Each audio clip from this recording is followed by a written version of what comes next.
So as of today, Girls Frontline 2 has officially globally launched everywhere that is available to.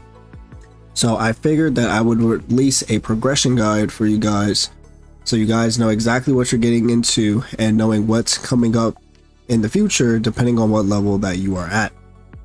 So currently on the screen right now, I'll have a bunch of codes that are available for How Play and universal codes that are available for Sunborn and How Play region. Now with that being said, leave a like and subscribe on this video, and now let's begin. In the beginning of the game, you are able to create a character between a male or a female that is going to be your commander MC. Now, going through the story and all the cutscenes in the beginning, your goal is to actually go through chapter 1 and reach stage SL12. Once you reach stage SL12, you will now be able to use the recruitment tab. A lot of people get really confused at the beginning of the game, but in the beginning background scene that you'll have the robot here in the back. This is the robot that you will select and then go to the mail to accept all of the rewards that you get for now playing Girls Frontline 2. After that, you now will be able to do the summons. So you'll end up going to the recruitment tab here, and the first thing that you will notice here is that there will be a standard banner that allows you to pull 50 times, and it's 8 times per multi. I'm going to let you guys know now, when you do summon on this banner, you are able to keep summoning after you get an SSR early. So say your first multi you get a SSR, you are now able to do 4 more multis, still at a discounted rate of 8 tickets instead of 10.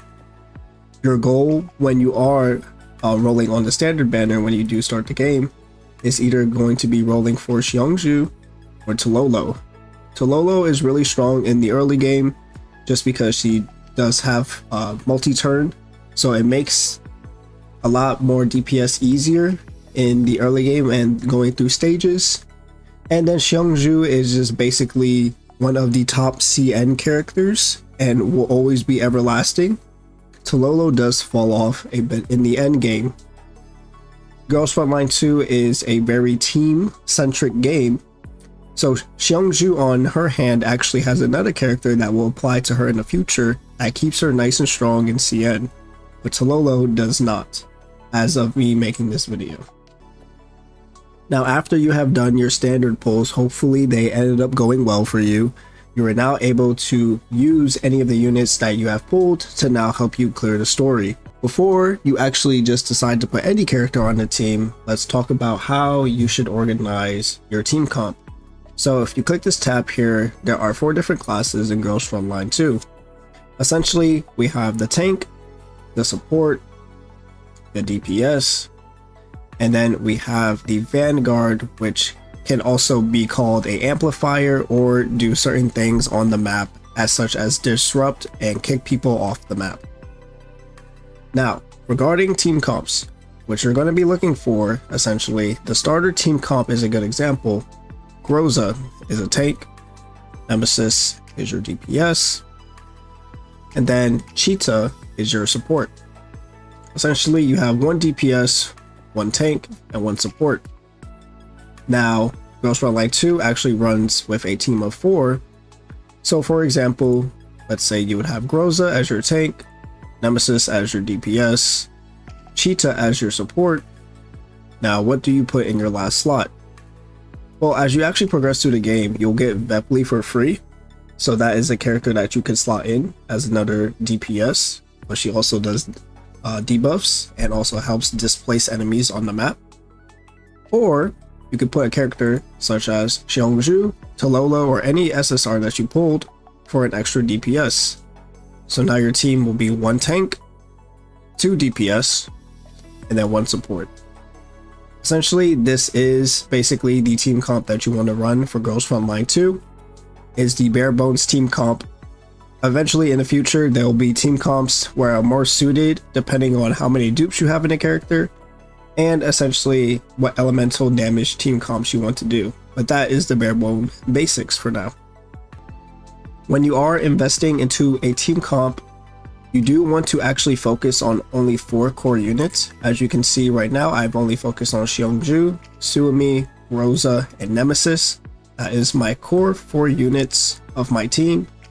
Eventually, later down the line, when you're playing the game, you'll be able to start building off units, such as I'm building Lotta just for extra stages that need more AoE damage. Let's say that you essentially did not get the team comp or characters that you exactly wanted in Girls Frontline 2. Do you reroll? For me personally, I do believe rerolling in Girls Frontline 2 is not as beneficial as you might think, just because essentially you will be able to clear the story with just the starter characters that you get: Rosa, Nemesis, Cheetah, Colfine eventually, and you can also use Krolik. Nonetheless, you'll also be able to use a friend character to clear content.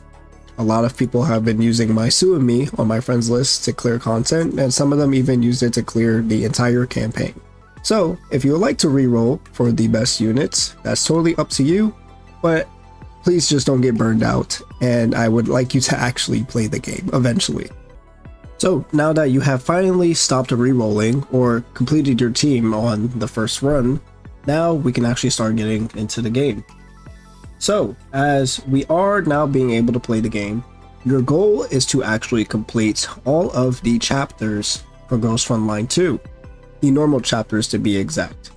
You can also do the hard chapters eventually, which I have not done yet, but the hard chapters also do not cost any stamina.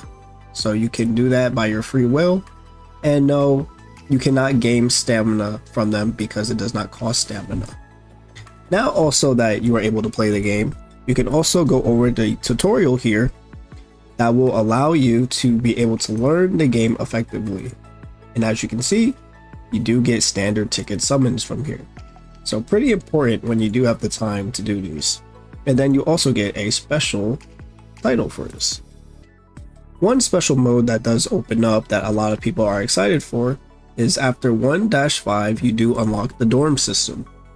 Now the dorm system is going to be here in the public area where you will now select the dormitory. Now the dorm system, although is basically just a simulator to use, as you can see right here, to just look at feet all day, as if I can zoom in. So usually the dorm system is basically used for this, but there is actually something very important for the dorm system. Essentially, the dorm system, you actually want to gift your dolls for more affinity. Affinity is actually very, very important for 2 different things: for increasing attack and basic stats for your dolls, but also for the dispatch system that we will also get into. So regarding your list here, it's actually very, very important for you to level up your affinity equally for the dispatch system. You actually want to get everyone to level 2 and then level 3. Going on level 3 forward, I would say it's probably up to you whether who you want to level up the most. Essentially, if you are a waifu lover and don't care about the dispatch system early in the game, you could just max out someone, but it's not really essential for progression. Now, for Lotta, for example, I'm essentially just going to use this material. Now, obviously there is a material list for who is better for who, but if you would like to know, these materials here are universal, and then this material here is universal as well. So I'm going to use this one, get her to level 2, and then as you can see, increased rewards will also give you 1 access key. So yes, it is important to level up affinity because you do get rewards for it. Access keys, since we have not go for it, is also stamina in Girls Frontline 2. Now if you see top right, we do have the covenant system. Now the covenant system is also very important for Girls Frontline 2, as we select Suimi here. Suimi is one of the key characters besides your DPS that you'll most likely want to covenant. So as we press the gift here and press the covenant system here, essentially you need to get her to rank 5 for covenant. When you do, you will get this icon here and a covenant projection that will appear on their hand. You also get attribute enhancement, meaning that you'll get a 5% attack boost, 5% defense boost, and a 5% health boost. Now you can keep going up to level 8 after you get to level 5, but that's just for extra affinity. It doesn't really do anything. While we are in the public area, let's talk about the dispatch room. So the dispatch room is a system to where you can actually send your T-dolls out on commissions for 20 hours. Now, the recommended personality is essentially what you're going to be looking for when putting your T-dolls in. You want to make sure that each T-doll has the correct emote for the correct personality. You can see here, eloquence, friendliness, resourcefulness and friendliness, courage and resourcefulness, creativity, so on and so forth. After that, you will be able to get dispatch income here. So always try to collect this. You will get also production materials as well. And then there is also a dispatch shop here, essentially allowing you to get more materials and then ticket summons as well. Now the reason why you want to level up your affinity per character equally is because it will also up your levels for the dispatch system. If you go to upgrade previews, you will get multiple stat upgrades for your T-dolls if you correctly level them up for the dispatch room. You also get more dispatch room production value as well. So yes, it is very, very important for you to actually level up the affinity equally for your T-dolls instead of spamming them into one character. So if you want to progress nicely, just keep that in mind. As you progress through the campaign, you will unlock the Neural Survey. The Neural Survey is a very important game mode in Girls Frontline 2 because it will basically give you these basic info cores. I said basically twice, do not know why. But they will give you these basic info cores that you can use for your characters.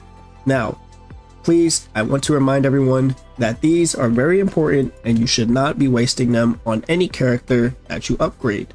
It should be firstly used on the 4 best characters on your team, and then when you finally get to another team, start using it for them. Neurohelix is a very important upgrade for your T-dolls.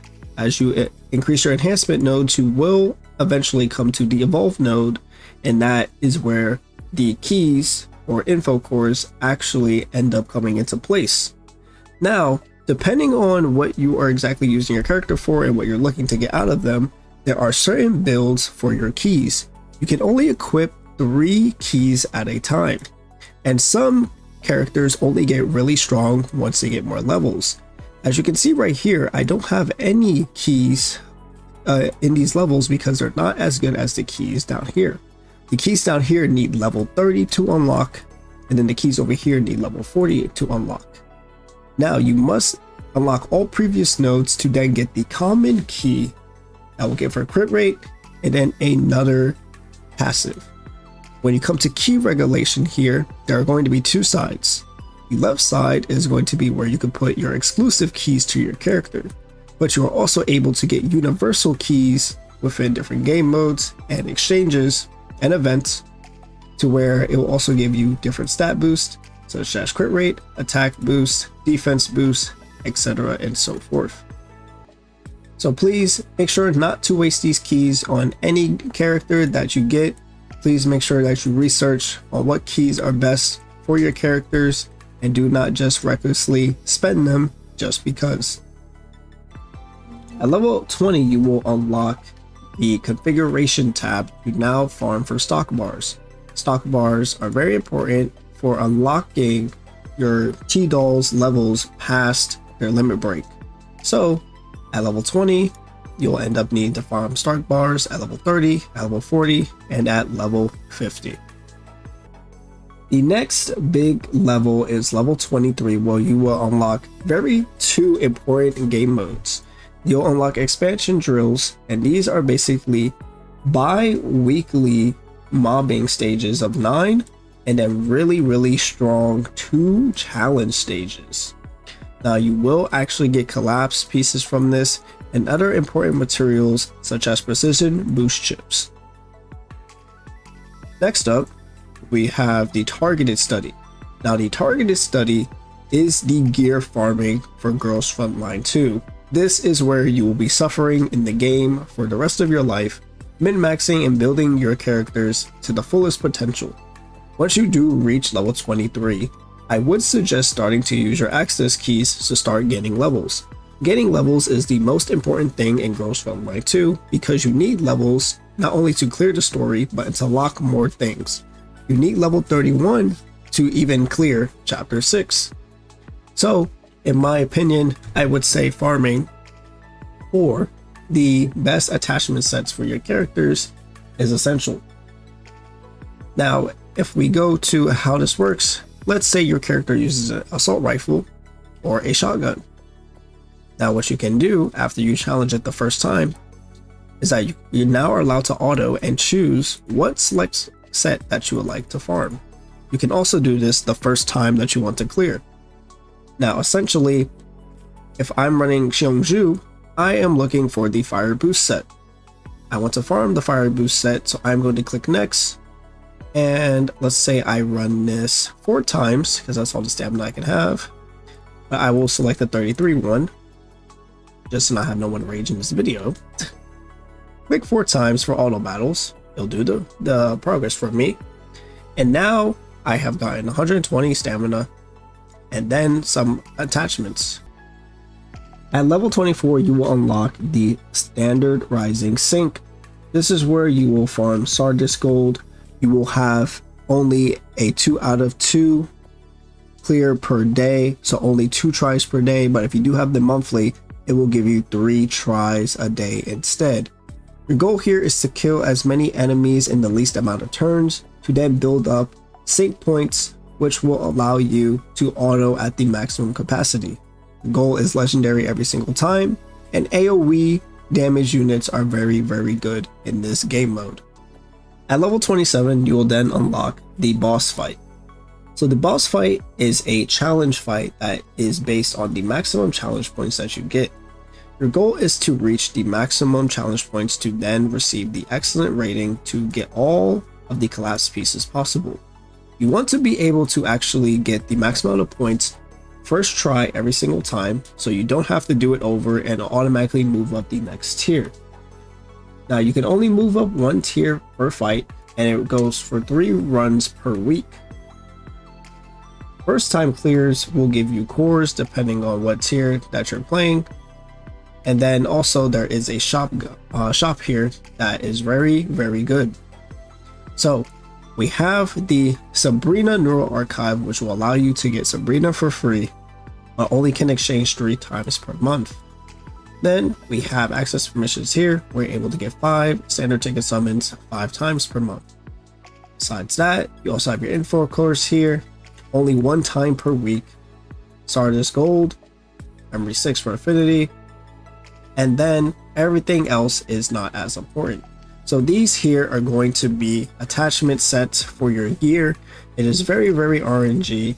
It is only worth picking up precise grade attachment supply boxes if you are able to have enough to clear every single month the access permissions and Sabrina, and make sure you are getting your cores every single week. At level 30, you unlock combat exercise will allow you to do PvP of the game. When you first go into this game mode, you'll have to deploy your defense.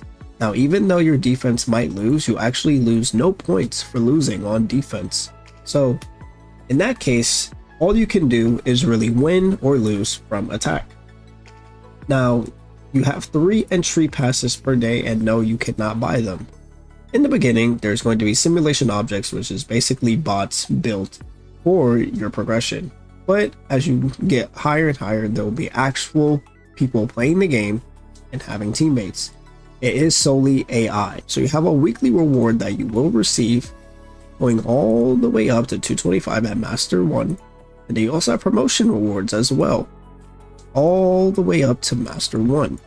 Now, when you do get to Adept 5, a new game mode will unlock, which is Military Simulation. Next game mode we have is Peak Value Assessment at level 30.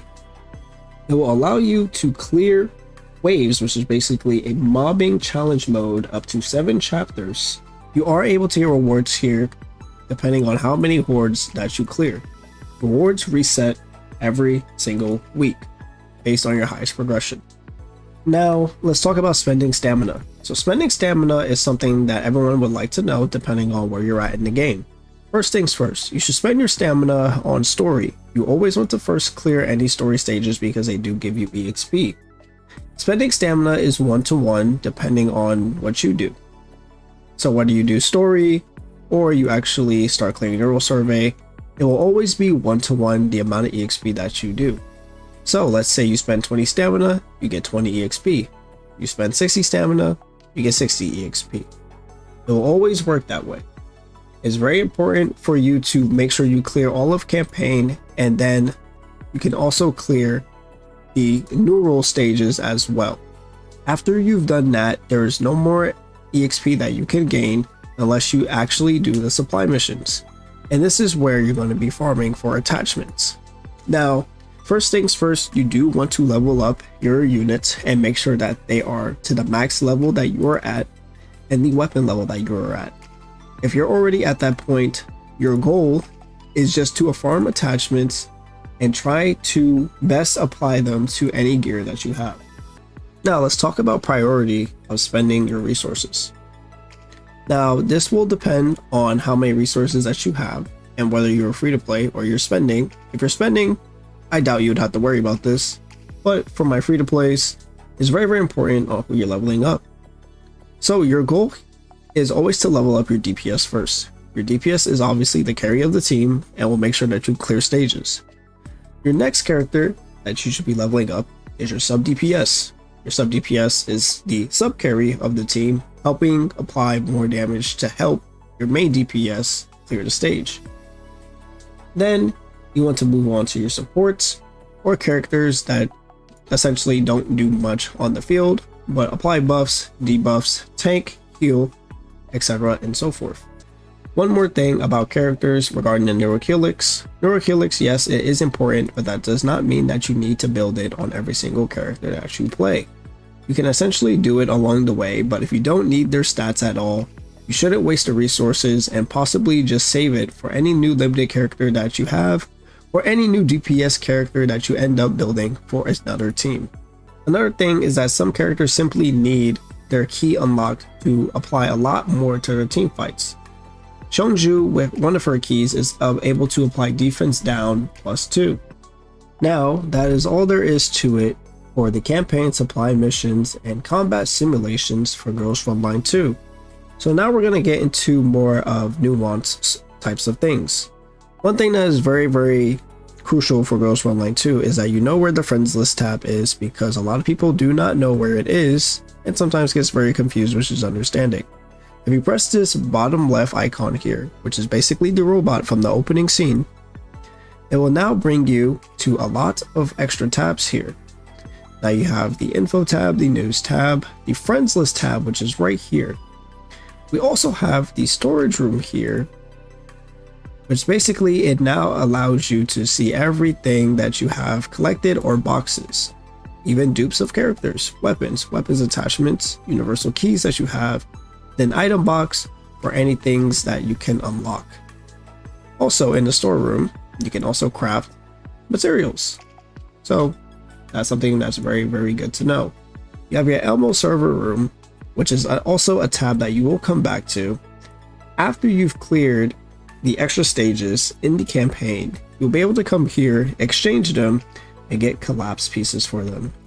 Another thing when you are playing is the battle pass. Now the battle pass is very, very good in Girls Frontline 2, not essentially for the pulls, but for the materials that you can obtain. If you see this box here, you would think, oh, it's not that good, but maybe I'll pick the collapse pieces. But actually, I would argue against collapse pieces and essentially probably pull the stock boost bars or the conductors. Now, why would I even bother pulling the stock boost bars if you can farm them? Well, my argument here is essentially why farm for stock boost bars when you can save that stamina and farm attachments instead, which is a lot more crucial to your account. Again, it's up to you. You could pick collapse pieces, but that's just my preference. Now, if you do decide to buy the battle pass, great. You'll get a lot more rewards and double the rewards as that.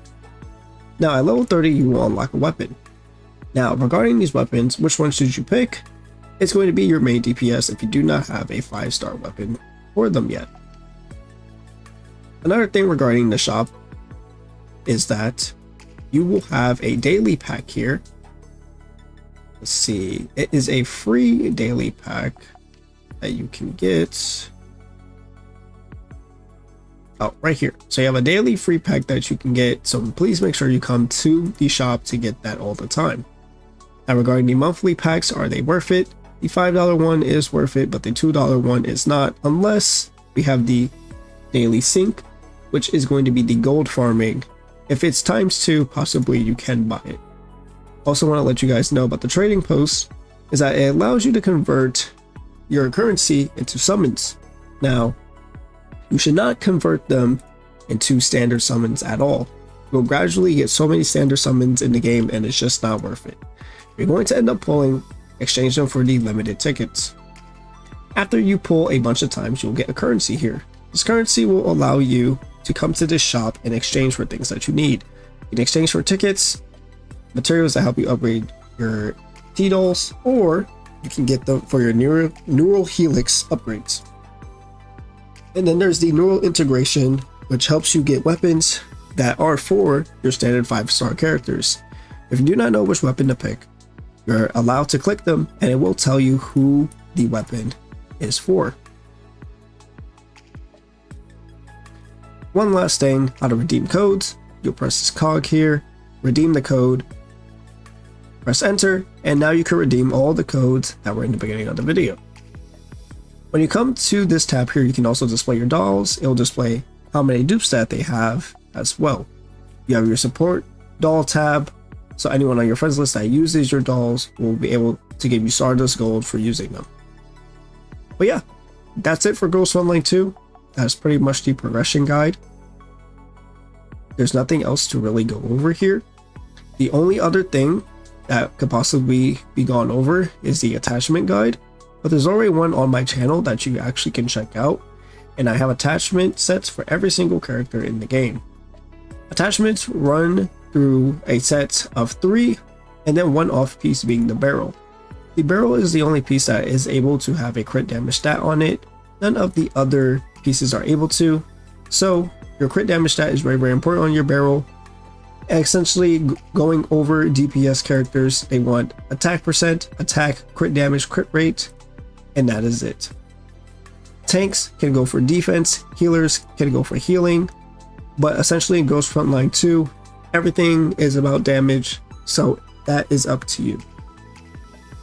But that is it for today's video.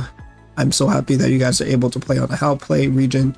I will be streaming later on after this video is posted to help you guys out on stream and have a good time. So thank you guys again for watching this video. Leave a like, subscribe if you guys haven't yet. You guys can join the Discord, link in the description down below. You guys can always stop by, ask me questions there. And I'll see you guys in the next video. Peace.